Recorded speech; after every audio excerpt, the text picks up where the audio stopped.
আসসালামু আলাইকুম। তাহমিনাস কুকিং রেসিপিসে আরও একটি নতুন রেসিপি দেখার জন্য আপনাদের সবাইকে স্বাগতম জানাচ্ছি। আজকে আমি আপনাদের সাথে শেয়ার করব বেকারি স্টাইলে চুলায় তৈরি অসম্ভব মজাদার চিকেন স্টাফ বানের রেসিপি। এই চিকেন স্টাফ বানটা আমি বেক করব চুলায়। তারপরে দেখতে পাচ্ছেন বানের মতো কত সুন্দর কালার হয়েছে। আর সাথে সাথে বানটা হয়েছে অনেক বেশি তুলতুলে, নরম এবং দারুণ মজাদার। আর এই বানের ভিতরে আমি যে চিকেনের পুরটা দিয়েছি সেটাও হবে অনেক বেশি মজার এবং একদম রেস্টুরেন্ট স্টাইলে। আশা করছি প্রতিদিনের মতো আমার আজকের এই চিকেন স্টাফ বানের রেসিপিটি আপনাদের ভীষণ ভালো লাগবে। যদি ভালো লাগে তাহলে প্লিজ ভিডিওটিকে বেশি বেশি লাইক, কমেন্ট, শেয়ার করবেন এবং আমার চ্যানেলটিকে সাবস্ক্রাইব করে সাথেই থাকবেন। তো চলুন মূল রেসিপিতে চলে যাই। আজকের এই চিকেন স্টাফ বানের রেসিপিটি বানানোর জন্য প্রথমে একটি মিক্সিং বোলে নিয়ে নিচ্ছি 2 কাপ পরিমাণ ময়দা। তারপরে দিয়ে দিচ্ছি ইস্ট দিচ্ছি 1 চা চামচ পরিমাণ, আধা চা চামচ পরিমাণ লবণ দিয়ে দিচ্ছি, চিনি দিয়ে দিচ্ছি 2 টেবিল চামচ পরিমাণ। এখন এই শুকনো উপকরণগুলো আমি একটি স্প্যাচুলার মাধ্যমে মিশিয়ে নিচ্ছি। সবগুলো মিশিয়ে নেওয়ার পর আমি এখানে দিয়ে দিচ্ছি 1 কাপ কুসুম গরম দুধ। একটা আঙ্গুল ডুবালে আঙ্গুলটা এই দুধের তাপটা সহ্য করতে পারে এরকম কুসুম গরম দুধ দিতে হবে। আপনারা চাইলে এখানে দুধের পরিবর্তে কুসুম গরম পানিও দিতে পারেন। এখন আমি একটি স্প্যাচুলার মাধ্যমে এই উপকরণগুলোকে ভালোভাবে মিশিয়ে নিচ্ছি। মিশানো হয়ে গেলে এখানে আমি অ্যাড করে দিচ্ছি 3 টেবিল চামচ পরিমাণ সয়াবিন তেল। তেলটা আপনারা কিন্তু প্রথম পর্যায়ে দিতে পারবেন, তবে এ পর্যায়ে দিলে মাখাতে বেশি সহজ হয়। তো এখন আমি হাতের মাধ্যমে বেশ ভালোভাবে ডোটাকে অনেক সময় করে ময়াম করে নিব। এই ডোটাকে প্রথম থেকে শেষ পর্যন্ত প্রায় 10 মিনিটের চেয়ে বেশি হবে সময় নিয়ে আমি এটাকে ময়াম করে নিয়েছি। আর ডোটা কিন্তু এরকম নরম একটা ডো হতে হবে। এই ডোটা কিন্তু শক্ত হওয়া যাবে না। যদি ডোটা শক্ত হয় তাহলে কিন্তু আপনার ব্রেডটা ভালো ফুলতে পারবে না, আর ব্রেডও সফট হবে না। ডোটা যেহেতু অনেক বেশি নরম, হাতের সাথে অনেক বেশি লেগে লেগে আসবে। এরপর যে আমি হাতটা ধুয়ে কিছুটা তেল লাগিয়ে আবারও ডোটাকে ভালো মতো ময়াম করে নিচ্ছি। হাতে একটু তেল লাগিয়ে আসলে আবার দেখবেন খুব সহজে ময়াম করা যাবে। এখন দেখুন আগের মতো কিন্তু হাতে এতটা লেগে আসছে না এবং ডোটা কিন্তু আস্তে আস্তে স্মুথ হয়ে যাচ্ছে। যে আঠালো এবং স্টিকি ভাবটা সেটাও কমে গেছে। আস্তে আস্তে ময়াম করতে করতে এক পর্যায়ে কতটা সুন্দর এবং স্মুথ হয়ে গেছে। এ পর্যায়ে ডোটাকে আমি উপর থেকে নিচের দিকে টেনে টেনে সুন্দর মতো একটা গোল শেপ দিয়ে দিলাম। তারপর হাতে একটু তেল লাগিয়ে ডোটার উপরে দিয়ে দিলাম, যাতে করে ডোটার উপর থেকে ড্রাই না হয়ে যায়। তেলটা লাগানো হয়ে গেলে এখন আমি একটি র্যাপিং পেপার দিয়ে খুব ভালো মতো রেপ করে বাটিটাকে রেখে দিচ্ছি। আর আপনাদের কাছে র্যাপিং পেপার না থাকলে ঢাকনা দিয়েও ঢেকে রাখতে পারেন। এভাবে রেপ করে এখন আমি 2 ঘন্টার জন্য এটাকে রেস্টে রেখে দিব কোনো গরম জায়গায়। আমি সবসময় কিচেনে রেখে দেই, এতে করে দ্রুত ডোটা ফুলে ওঠে। ডোটাকে রেস্টে রেখে দিয়ে এদিক থেকে আমি চিকেনের পুরটা তৈরি করতে আসলাম। এর জন্য চুলায় একটি প্যান বসিয়ে দিয়ে 2 টেবিল চামচ পরিমাণ রান্নার রেগুলার তেল দিয়ে দিলাম। দিয়ে দিচ্ছি 1 কাপ পরিমাণ পেঁয়াজ কুচি। পেঁয়াজটা যতটুকু সম্ভব কুচি করে নেওয়ার চেষ্টা করবেন। এখন পেঁয়াজটাকে নেড়ে চেড়ে হালকা ব্রাউন কালার করে ভেজে নিব। হালকা ভাজা হয়ে গেলে দিয়ে দিচ্ছি স্বাদ মতো লবণ। লবণটা একটু বুঝে দিতে হবে, কারণ আমি পরবর্তীতে সয়া সস দিব। সয়া সসে যেহেতু লবণ থাকে তাই এ পর্যায়ে লবণের পরিমাণটা একটু বুঝে দিবেন। এখন আমি দিয়ে দিচ্ছি বাটা মশলাগুলো। আদা বাটা দিয়ে দিচ্ছি 1 চা চামচ পরিমাণ, 1 চা চামচ পরিমাণ রসুন বাটা দিচ্ছি, দিয়ে দিচ্ছি 2 টেবিল চামচ পরিমাণ পেঁয়াজ বাটা। এবার এই বাটা মশলাগুলোকে একটু ভেজে নিব। এতে করে বাটা মশলার যে কাঁচা গন্ধটা থাকে সেটা একদমই চলে যাবে এবং সুন্দর একটা ফ্লেভার আসবে। বাটা মশলাগুলো ভাজা হয়ে যাওয়ার পর দিয়ে দিচ্ছি আধা চা চামচ পরিমাণ মরিচের গুঁড়া, আধা চা চামচ পরিমাণ ধনিয়ার গুঁড়া, আধা চা চামচ পরিমাণ জিরার গুঁড়া, 1/4 চা চামচ পরিমাণ গরম মশলার গুঁড়া এবং 1/4 চা চামচ পরিমাণ কালো গোলমরিচের গুঁড়া দিয়ে দিলাম। এরপর সামান্য একটু পানি দিয়ে কষিয়ে নিতে হবে। কষানো হয়ে গেলে এ পর্যায়ে আমি দিয়ে দিচ্ছি 1 কাপ পরিমাণ চিকেন। আর চিকেনটাকে আমি আগে থেকে সামান্য একটু আদা রসুন বাটা আর সামান্য একটু লবণ এবং অল্প একটু গোলমরিচের গুঁড়া দিয়ে সিদ্ধ করে রেখেছিলাম। তারপর চিকেনটাকে একটা কাঁটা চামচের সাহায্যে ছিঁড়ে ছিঁড়ে নিয়েছি। আপনারা চাইলে কিন্তু এখানে চিকেন কিমা করেও দিতে পারেন অথবা ছোট ছোট পিস করেও দিতে পারেন আপনাদের পছন্দ মতো। তবে এভাবে দিলে এটা দেখতে বেশি সুন্দর লাগে। এবার আমি চিকেনটাকে মশলার সাথে ভালোভাবে মিশিয়ে নিয়েছি। তারপর এখানে দিয়ে দিচ্ছি 2 টেবিল চামচ পরিমাণ ময়দা। যেহেতু রেস্টুরেন্ট স্টাইলে চিকেন বান, তাই এটার পুরটাও কিন্তু রেস্টুরেন্ট স্টাইলে তৈরি করে নিচ্ছি। আর এই ময়দাটা দিয়েই সব কিছু একসাথে ভালোভাবে ভেজে নিব, যাতে করে ময়দার যে কাঁচা ফ্লেভার থাকে সেটা একদমই চলে যায়। সব কিছু ভাজা হয়ে গেলে এ পর্যায়ে আমি দিয়ে দিচ্ছি 1 কাপ পরিমাণ লিকুইড দুধ। আপনারা চাইলে এখানে দুধের পরিবর্তে পানি দিতে পারেন, তবে দুধ দিয়ে রান্না করলে এই পুরের টেস্টটা বেশি মজাদার হয়।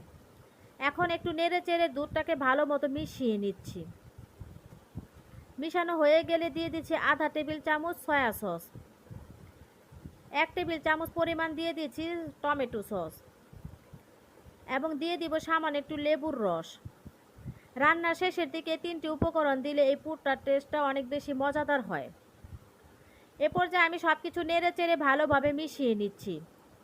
মিশিয়ে নিয়ে চুলার আঁচটা একদম লো হিটে 3 থেকে 4 মিনিট এভাবে রান্না করছি। চুলার আঁচটা কিন্তু বাড়ানো যাবে না, তাহলে কিন্তু এই পুরটা আবার নিচের দিকে লেগে যাবে।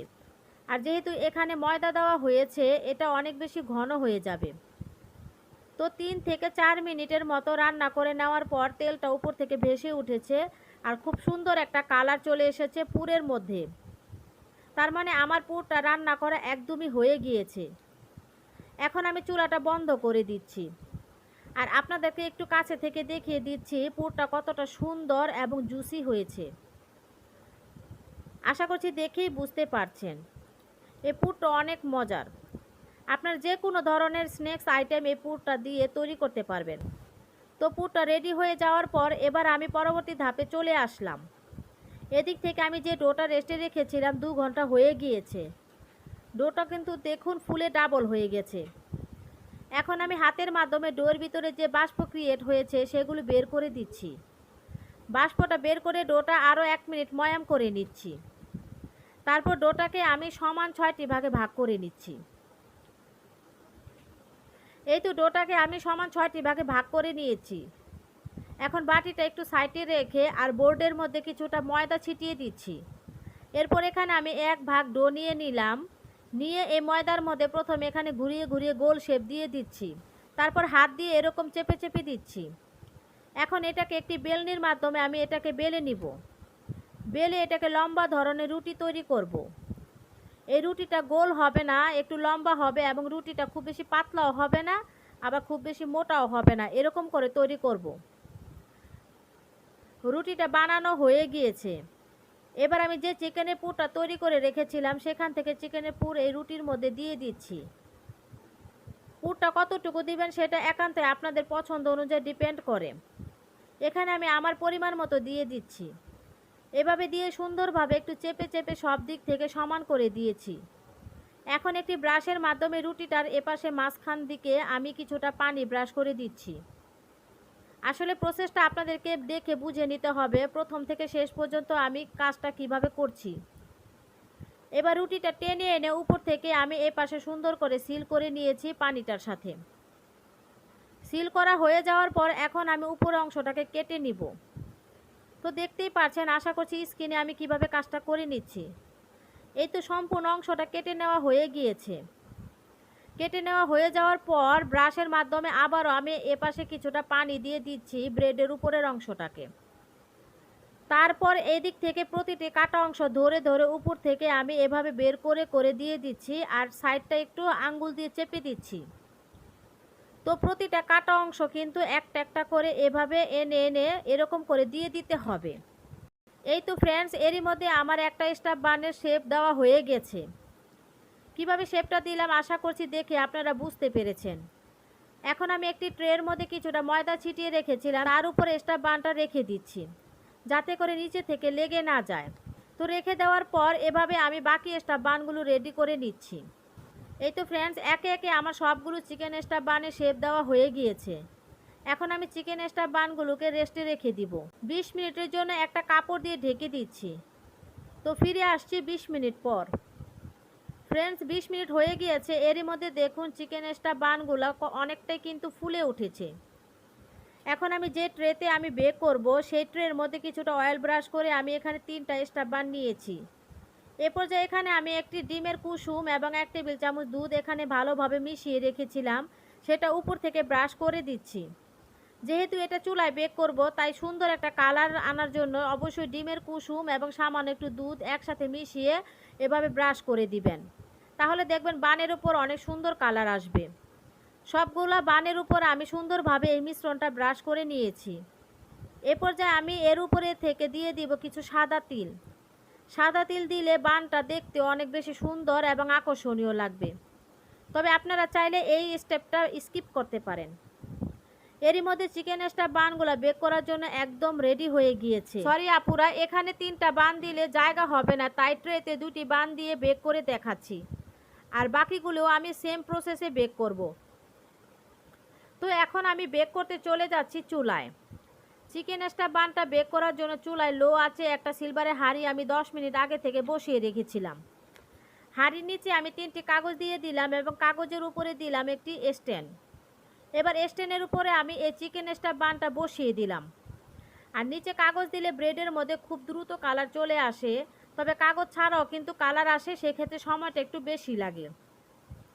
এখন আমি একটা সিলভারের ঢাকনা দিয়ে এটাকে ঢেকে দিলাম। আপনারা চাইলে স্টিল কিংবা অ্যালুমিনিয়ামে ঢাকনা দিতে পারেন, তবে কাঁচের ঢাকনা স্কিপ করতে হবে। কাঁচের ঢাকনা দিলে বানের উপর সুন্দর কালার আসবে না। এবার আমি চুলার আঁচটা একদম লো থেকে সামান্য একটু বাড়িয়ে রেখে 20 মিনিটের মতো এই চিকেন স্টাফ বানটা বেক করে নিচ্ছি। চুলার আঁচের উপর নির্ভর করে সময় কিছুটা কম কিংবা বেশি লাগতে পারে। এই তো আমার 20 মিনিট হয়ে গিয়েছে, আমার চিকেন স্টাফ বানটা একদম পারফেক্টলি হয়ে গিয়েছে। দেখুন কত সুন্দর একটা কালার চলে এসেছে এবং কত সুন্দরভাবে স্টাফ বানটা ফুলে উঠেছে, মনে হচ্ছে যে একদম ওভেনে বেক করা। যারা এই পদ্ধতি কখনো ফলো করেন নাই তাদের কিন্তু বিশ্বাস করতে কষ্টই হবে, তবে আসলে কিন্তু এটা চুলায় তৈরি করেছি আর এরকম সুন্দর কালার এসেছে। আর যখন চিকেন স্টাফ বানটা হয়ে যায় তখন কিন্তু বাইরে থেকে খুব সুন্দর ফ্লেভার পাওয়া যায়। সেই ফ্লেভারটা পেলেই কিন্তু আপনাদেরকে বুঝে নিতে হবে যে চিকেন স্টাফ বানটা হয়ে গিয়েছে। আপনারা যদি আমার সবগুলো টিপস ফলো করেন তাহলে আপনাদের চিকেন স্টাফ বান বা যে কোনো বানের মধ্যে কিন্তু এরকম সুন্দর কালার আসবে। তো পরবর্তীতে আমি কিছু অয়েল ব্রাশ করে দিয়েছি, এতে করে বানের কালারটা দেখতে আরও বেশি সুন্দর হবে আর বানের উপরটা একদম সফট থাকবে। এই তো ফ্রেন্ডস, আমার চিকেন স্টাফ বানগুলো আমি সার্ভ করে নিয়েছি। দেখে নিশ্চয়ই বুঝতে পারছেন স্টাফ বানগুলো কতটা পারফেক্ট হয়েছে, আর খেতেও কিন্তু অনেক বেশি মজাদার হয়েছিল। আর এই স্টাফ বানগুলো হয়েছিল নরম তুলতুলে। আপনারা যদি আমার এই রেসিপিটি সম্পূর্ণ দেখে প্রথম থেকে শেষ পর্যন্ত ফলো করে বাসায় যদি তৈরি করেন তাহলে আপনারাও কিন্তু এরকম পারফেক্ট অনেক বেশি মজাদার আর একদম তুলতুলে নরম চিকেন স্টাফ বান বাসায় তৈরি করতে পারবেন এবং পরিবারের সবাই মন জয় করতে পারবেন। তো আশা করব আমার আজকের এই চিকেন স্টাফ বান রেসিপিটি আপনাদের কাছে ভালো লেগেছে। ভালো লেগে থাকলে ফ্রেন্ডস এবং ফ্যামিলির সাথে রেসিপিটি শেয়ার করবেন। আর রেসিপিটা যদি খুব ভালো লেগে থাকে তাহলে আমার ভিডিওটিকে একটি লাইক দিবেন এবং চ্যানেলটিকে সাবস্ক্রাইব করে পাশেই থাকবেন। আজকের মতো এখানে বিদায় নিচ্ছি, ভালো থাকবেন সবাই। আল্লাহ হাফেজ।